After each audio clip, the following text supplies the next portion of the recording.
नमस्कार. उमेद आयएसच्या या ऑनलाईन प्लॅटफॉर्मवर मी प्रफुल्ल कुमार तुम्हा सर्वांचं मनापासून स्वागत करतो.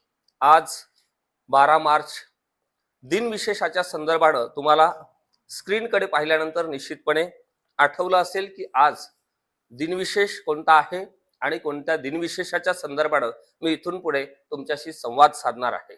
आज दिनविशेष आहे स्वातंत्र्य लढ्यातील जो आपला पहिला स्वातंत्र्य लढा आहे, पहिल्या स्वातंत्र्याच्या संग्रामातील क्रांतीवीर वीर बाबूराव शेडमाके यांची जयंती. आणि यांची जयंती म्हटल्यानंतर इतिहासामध्ये डोकावून पाहत असताना ज्यांना आपण क्रांतीवीर म्हणतो, ब्रिटिश सरकारला बलाढ्य अशा साम्राज्याला त्या कालखंडामध्ये ज्यांनी आव्हान दिलं होतं, कुठलीही आधुनिक शस्त्र आपल्या हातात नसताना स्थानिक बांधवांना सोबत घेऊन ब्रिटिश सरकारला सळो की पळो ज्यांनी केलं, ते वीर बाबूराव शेडमाके यांची आज जयंती. या जयंती निमित्त तुमच्याही वतीने मी त्यांच्या प्रतिमेला अभिवादन करतो आणि आजच्या सत्राला, जयंती विशेष सत्राला सुरुवात करतो. त्यांच्या बाबतीमध्ये संपूर्णतः जो प्रवास आहे तो संपूर्णतः प्रवास आपण आजच्या या सत्रामध्ये विशेष रूपाने जाणून घेणार आहोत की त्या कालखंडामध्ये त्यांची कारकीर्द कशा पद्धतीची राहिलेली होती आणि ब्रिटिश सरकारचं मत त्यांच्या प्रती काय होतं आणि ब्रिटिश सरकारला त्यांनी एक जे भलं मोठं अशा पद्धतीचं आव्हान दिलेलं होतं, तो कालखंड कोणता होता, ती परिस्थिती भारताची कशा पद्धतीची होती आणि त्यांचा जो उद्देश होता, त्यांचा जो बाणा होता, त्यांचा जो प्रभाव होता त्या कालखंडामध्ये, त्या सगळ्या भागावर तो कशा पद्धतीचा होता, तो निश्चितपणे आजच्या या सत्रामध्ये आपण विशेष सत्रामध्ये जाणून घेणार आहोत. हे जे तिकीट तुम्हाला या ठिकाणी दिसते, हे भारत सरकारचं टपाल तिकीट आहे. ज्या टपाल तिकिटाला टपाल तिकीट प्रसारित करून भारत सरकारने आद्य क्रांतीवीर वीर बापू शेडमाके यांना त्या ठिकाणी सन्मान दिलेला असल्याचं आपल्याला या ठिकाणी दिसतं.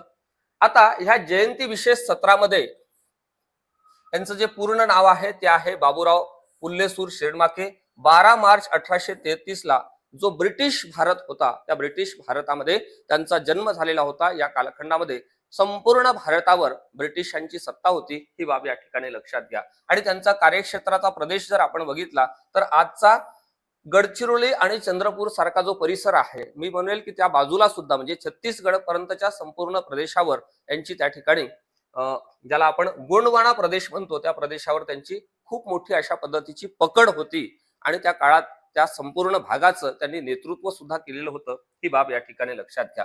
हा जो 1857चा स्वातंत्र्य लढा आहे, ज्याला आपण स्वातंत्र्य संग्राम म्हणतो, स्वातंत्र्यवीर सावरकरांनी सुद्धा याला पहिलं स्वातंत्र्य युद्ध असं संबोधलेलं होतं आणि त्यांनी पुस्तक सुद्धा त्या संदर्भाने लिहिलं.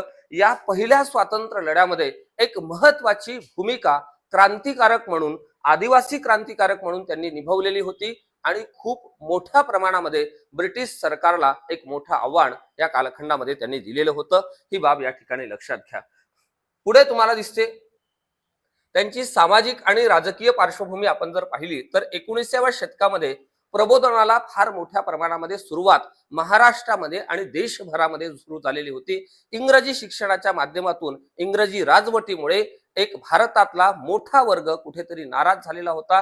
ब्रिटिशांच्या जाचक अटी, ब्रिटिशांचे जाचक अधिनियम, ब्रिटिशांचे जाचक कायदे आणि ब्रिटिशांच्या जाचक धोरणामुळे भारतीय समाज मनामध्ये ब्रिटिश शासनाप्रती एक मोठी निराशा निर्माण झालेली होती. असंतोषाचं वातावरण निर्माण झालं होतं, द्वेषाचं वातावरण निर्माण झालेलं होतं, चिडाचं वातावरण निर्माण झालेलं होतं. आणि त्या सगळ्या कालखंडामध्ये वीर बापूराव शेडमाके यांनी सुद्धा ब्रिटिश सरकारला एक मोठं आव्हान दिलेलं होतं. तो घटक आपण या ठिकाणी पाहतो आहे, ही बाब या ठिकाणी लक्षात घ्या. हा जो गोंडवाना प्रदेश आहे, या प्रदेशामध्ये ब्रिटिशांचं नियंत्रण वाढत चाललेलं होतं आणि स्थानिक लोकांवर सुद्धा वेगवेगळे कर बसवणे, अन्यायकारी अशा पद्धतीचे निर्णय लादणं, अशा पद्धतीचं जे काम आहे ब्रिटिश सरकारने त्या कालखंडामध्ये केलेलं होतं. म्हणजे अगदी पाण्यावर सुद्धा स्थानिक लोकांचा अधिकार त्या ब्रिटिश मंडळींनी ठेवलेला नव्हता, ही बाब या ठिकाणी लक्षात घ्या. जमीन महसूल असेल, जंगलावरील नियंत्रण असेल, कर व्यवस्था असेल, ह्या सगळ्या ज्या पद्धती त्यांनी लागू केलेल्या होत्या, ह्या अतिशय अन्यायकारक अशा पद्धतीच्या पद्धती होत्या. आणि या अन्यायकारक पद्धतीला आव्हान देण्यासाठी आणि ह्या सगळ्या नष्ट करण्यासाठी, सर्वसामान्य लोकांना, स्थानिक लोकांना न्याय मिळवून देण्यासाठी वीर बापू शेडमाके त्या ठिकाणी समोर येऊन लढत होते, ही बाब या ठिकाणी लक्षात घ्या. यामुळे आदिवासींचे जे काही परंपरागत हक्क होते त्यांच्यावर गदा आलेली होती, त्यांच्यावर मर्यादा आलेल्या होते, त्यांच्यावर बंधनं आलेली होती आणि या अन्यायाविरुद्ध स्थानिक लोकांमध्ये असंतोष निर्माण झालेला होता. मात्र जनरली त्या कालखंडामध्ये स्थानिक लोक बलाढ्य अशा ब्रिटिश शासनाला आव्हान देण्यासाठी किंवा विरोध करण्यासाठी स्थानिक लोक सुद्धा तयार होत नव्हते आणि त्यांच्यामध्ये एक नवी ऊर्जा तयार करण्यासाठी वीर बापू शेडमाके त्या कालखंडामध्ये पुढे आले आणि स्थानिक लोकांच्या मीटिंग्स डोंगर दऱ्यामध्ये पहाडी भागामध्ये ते मीटिंग घेत होते आणि ज्या दिवशी मीटिंग होत होती त्या दिवशी ब्रिटिश सरकारला कुणकुण लागताच ब्रिटिश सरकारच्या पायाखालची जमीन त्या ठिकाणी हादरून जायची. इतकी दहशत आणि इतकी भीती ब्रिटिश शासनाला वीर बापू शेडमाके यांच्याबद्दल होती, ही बाब या ठिकाणी लक्षात घ्या. आणि स्थानिक लोकांना या सगळ्या जाचक अटींमधून मुक्त करण्यासाठी, त्यांना न्याय मिळवून देण्यासाठी सातत्यानं ते झटत होते, ही बाब या ठिकाणी लक्षात घ्या. आणि जो काही लोकांमध्ये असंतोष ब्रिटिश शासनाच्या संदर्भानं सामान्य जनतेमध्ये निर्माण झालेला होता, या असंतोषाचा फायदा घेऊन स्थानिक लोकांना न्याय मिळवून देण्याचं एक महान आणि मोठं कार्य या क्रांतिकारकांनी केलेला आहे, ही बाब लक्षात घ्या. 1857च्या उठावाचा प्रभाव आपण जर पाहिला तर तो उत्तर भारतातून सुरू झाला, त्याचा प्रभाव महाराष्ट्रातील गोंडवाना प्रदेशातही दिसून आला आणि वीर बापू शेडमाके यांनी या परिस्थितीचा फायदा घेत स्थानिक स्वातंत्र्य चळवळ त्या ठिकाणी उभी केलेली होती आणि ब्रिटिश सरकारला एक मोठं आव्हान दिलेलं होतं.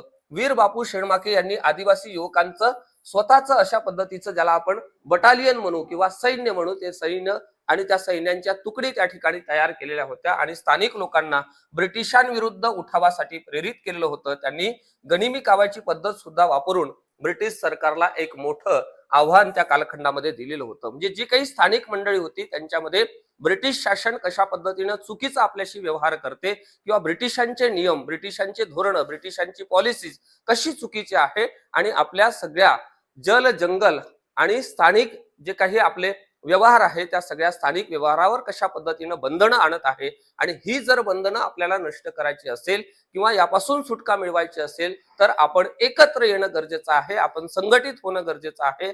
आपण विभागणं बंद करून आपण एकत्र येऊन जर ब्रिटिश सरकारला आव्हान दिलं, निश्चितपणे आपण ब्रिटिश सरकारला या ठिकाणाहून पळवून लावू शकतो, अशा पद्धतीचा एक विश्वास स्थानिक लोकांना त्या कालखंडामध्ये त्यांनी दिलेला होता, ही बाब लक्षात घ्या. आता प्रमुख लढाया आणि त्यांच्या कार्यावर प्रकाश टाकताना आपल्याला दिसतं की चामोर्शी परिसरामध्ये ब्रिटिश ठाण्यांवर त्यांनी हल्ले केले, ब्रिटिशांच्या राजस्व आणि प्रशासकीय केंद्रांवर सुद्धा आक्रमण केले आणि अनेक ठिकाणी ब्रिटिश सैनिकांना त्यांनी पराभूत केलेलं होतं. स्थानिक गावांमध्ये स्वातंत्र्याची भावना पहिल्यांदा, ही मातृभूमी आपली आहे, हे जंगल आपलं आहे, हे जल आपलं आहे, ही संपूर्ण भूमी आपली आहे आणि या ज्या मंडळींनी, ज्या ब्रिटिश राज्यकर्त्यांनी या ठिकाणी आपल्यावर एक व्यापार जमात म्हणून भारतामध्ये आलेली जमात आपल्यावर राज्य करते आहे आणि आपल्याच प्रदेशावर आपल्यावर अन्याय करते आहे, आपला हा प्रदेश आहे, ही संपूर्ण भूमी आपलेली आहे, अशा पद्धतीची स्वातंत्र्याची आणि स्वाभिमानाची जी काही भूमिका आहे किंवा त्या पद्धतीची प्रेरणा आपल्या भारतीय लोकांमध्ये, तशा पद्धतीची भावना जागृत करण्याचं एक महान कार्य त्यांनी त्या कालखंडामध्ये केलेलं होतं, ही बाब या ठिकाणी लक्षात घ्या. आता हे काम करत असताना त्यांना स्थानिक लोकांचा खूप मोठ्या प्रमाणामध्ये पाठिंबा सुद्धा लाभत होता, ही सुद्धा बाब आपण या ठिकाणी जाणून घेणं निश्चितपणे गरजेचं आहे. गोंडवाना प्रदेशामध्ये ब्रिटिश सत्तेला त्यांनी एक मोठं आव्हान निर्माण केलेलं होतं. हे संपूर्ण आव्हान जर आपण पाहिलं तर ब्रिटिश सरकार कुठेतरी चिंताग्रस्त त्या कालखंडामध्ये झालेली होती आणि ब्रिटिश सरकारनं पुढच्या काळामध्ये वेगवेगळे फरमान सुद्धा काढलेले होते की तुम्ही वीर बापू शेडमाके यांना पकडण्याची योजना करा. वेगवेगळे ब्रिटिश मंडळी त्या ठिकाणी प्रयत्न करत होते आणि राणी व्हिक्टोरियाने सुद्धा सांगितलेलं होतं की त्यांना मृत पकडा किंवा जिवंत पकडा, मात्र त्यांना पकडल्याशिवाय तुम्ही शांत बसू नका, अशा पद्धतीचे सक्त आदेश ब्रिटिश सरकारला वेगवेगळ्या वरिष्ठ पातळीवरून मिळत होते आणि ब्रिटिश सरकार या संपूर्ण कारवाईला किंवा ह्या कारकिर्दीला हैराण झालेली होती, ही बाब या ठिकाणी लक्षात घ्या.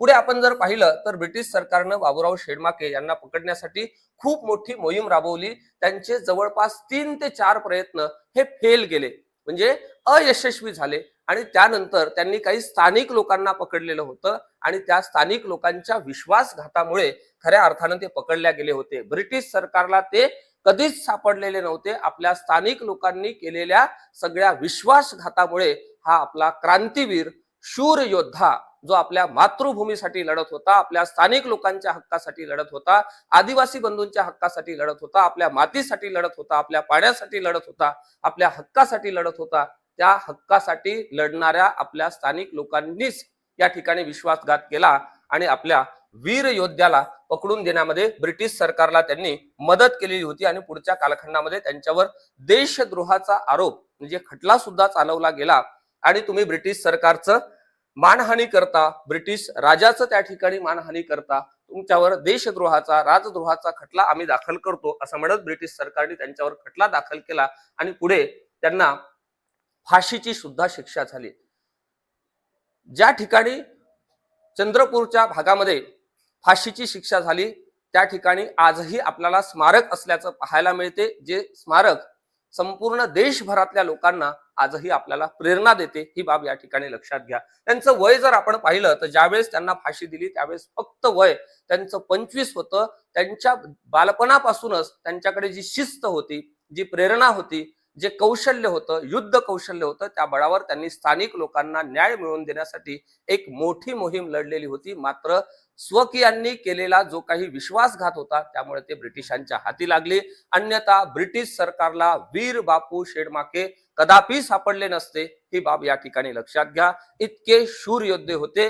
कुठल्याही प्रकारचं आधुनिक साधन सामुग्री आपल्याकडे नसताना, कुठल्याही प्रकारचं आधुनिक शस्त्र आपल्याकडे नसताना सुद्धा ब्रिटिश सरकारला सोळकी पळो करून सोडण्याचं काम 1857च्या उठावाच्या दरम्यान या क्रांतीवीरांनी आपल्या मातृभूमीसाठी केलेलं होतं, स्थानिक लोकांसाठी केलेलं होतं. ही बाब या ठिकाणी लक्षात घ्या. त्यांचं जे काही बलिदान आहे ते बलिदान पुढच्या कालखंडातल्या संपूर्ण लोकांसाठी, अखिल मानव जातीसाठी, भारतीयांसाठी, महाराष्ट्रीयन मंडळींसाठी, गोंडवाना प्रदेशासाठी आणि आदिवासी बंधू भगिनींसाठी सुद्धा प्रेरणादायी ठरलेलं होतं. आणि पुढच्या कालखंडामध्ये जो क्रांतिकारकांची नवी फळी त्या कालखंडामध्ये तयार झाली ती संपूर्ण फळी या ठिकाणाहून प्रेरणा घेत होती. ही बाब या ठिकाणी लक्षात घ्या. पुढे आपल्याला दिसतं त्यांचं जे काही योगदान आहे त्या योगदानाचं ऐतिहासिक महत्व जर आपण पाहिलं तर 1857च्या उठावाच्या प्रमुख नेत्यांपैकी ते विदर्भातील नेते होते. आदिवासी समाजाला स्वातंत्र्य चळवळीमध्ये सहभाग करून घेण्यासाठी त्यांनी फार मोठा पुढाकार त्या ठिकाणी दिलेला होता आणि सोबतच ब्रिटिशांविरुद्ध स्थानिक प्रतिकार चळवळीचं नेतृत्व सुद्धा केलं आणि महाराष्ट्रातील आदिवासी स्वातंत्र्य लढ्याचं त्यांना प्रतीक म्हटलं जातं. ही बाब या ठिकाणी लक्षात घ्या. स्मरण आणि गौरवाच्या बाबतीत आपण जर पाहिलं तर गडचिरोली आणि चंद्रपूर येथे त्यांचे पुतळे आहे आणि त्यांची स्मारक सुद्धा आहे. मी तुम्हाला काय म्हणतो, हा एक प्रकारचा राष्ट्रीय स्मारकच आहे आणि संपूर्ण राष्ट्राला या ठिकाणी हा स्मारक आपल्याला प्रेरणा देतो. ही बाब लक्षात घ्या. 12 मार्च त्यांची जी जयंती आहे संपूर्ण देशभरामध्ये मोठ्या उत्साहानं साजरी होते. ही बाब लक्षात घ्या आणि अजूनही आपल्याला ते प्रेरणा देतात सातत्यानं. ही बाब लक्षात घ्या. आदिवासी क्रांतिकारक म्हणून त्यांना गौरवला गेलेला आहे आणि भारतीय टपाल खात्यानं सुद्धा विशेष अशा पद्धतीचं तिकीट काढून त्या ठिकाणी त्यांचा विशेष अशा पद्धतीचा सन्मान एक स्वातंत्र्य लढ्यातील आदिवासी क्रांतिकारक म्हणून अतिशय कमी काळामध्ये, अतिशय अल्प वयामध्ये भारत मातेच्या स्वातंत्र्यासाठी, स्थानिक लोकांच्या हक्कासाठी, आदिवासी बंधू भगिनींच्या हक्कासाठी त्यांनी जो लढा दिला, जी ब्रिटिश सरकारला आव्हानं दिलेली होती, त्या संपूर्ण आव्हानाचा आणि त्या संपूर्ण कारकिर्दीचा आढावा आपण आजच्या या विशेष सत्रामध्ये घेतलेला आहे. आणि पुढच्या कालखंडामध्ये भारत मातेला स्वातंत्र्य मिळवून देण्यासाठी ज्या मंडळींनी मोठ्या उत्साहाने ब्रिटिश सरकारच्या विरुद्ध लढा दिला होता, त्या संपूर्ण लढ्याच्या संदर्भाने जी प्रेरणा पुढच्या कालखंडातल्या तरुण मंडळींना मिळाली होती त्यामध्ये क्रांतीवीर बापूराव शेडमाके हे सुद्धा होते. ही बाब या ठिकाणी लक्षात घ्या. आजच्या या जयंतीच्या निमित्तानं विशेष सत्रामध्ये आपण एकत्र आलेलो होतो. आजच्या या सत्रामध्ये मी इथेच थांबतो. सर्वांना जय सेवा, जय हिंद, जय महाराष्ट्र.